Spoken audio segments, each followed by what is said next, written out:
I wanted to make a quick video to share something with you that you may not know. These are peas. Peas are really easy to grow. They don't really like hot weather, so in general, you get your pea seeds planted as early as the middle of February, and you should have a really nice run of peas up through, usually if you're lucky, till midsummer. With our new intense weather conditions, it doesn't hurt to plant them in a place that you may get semi-shade. I find that to give you more success.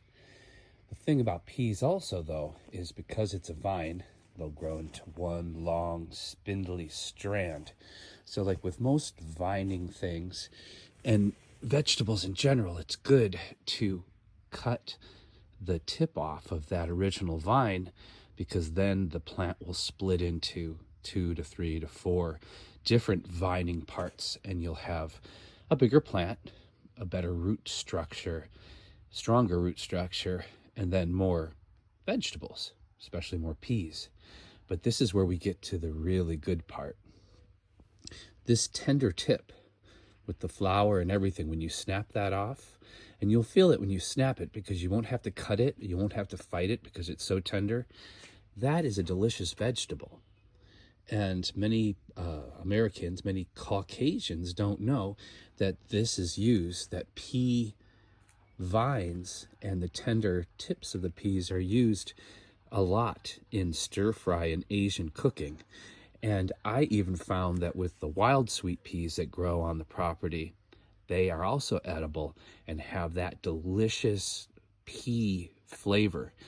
And some people even like eating the tender shoots more than the peas because it's more tender, but it's also a little milder flavor, and you don't have to deal with, getting the making sure the pods aren't overly ripe. They become really chewy and what have you.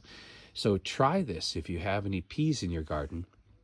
Just snip, especially if you're gardening organically and you're in a clean environment, just snap that tip off and give it a taste. Now, one of the tricks to cooking with the tips of snow peas or sugar snaps or what have you is that you don't want to overcook them, because it is this really nice tender vegetable. So you're going to stir fry or cook whatever you're going to cook, eggs, chicken, ground meat, what have you, tofu, and then at the very end you're going to toss in your tender tips, give it a little stir, put a lid on it, and just set it to the side for 5 to 10 minutes.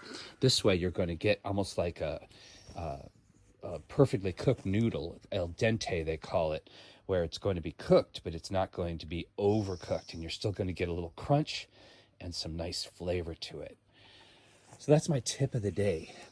As we get into times that food security could get more and more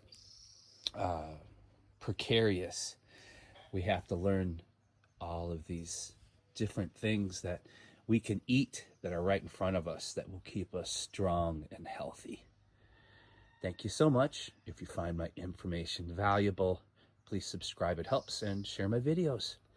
Take care of yourselves and take care of each other, because I believe how we treat each other on the streets and in our neighborhoods is our actual reality.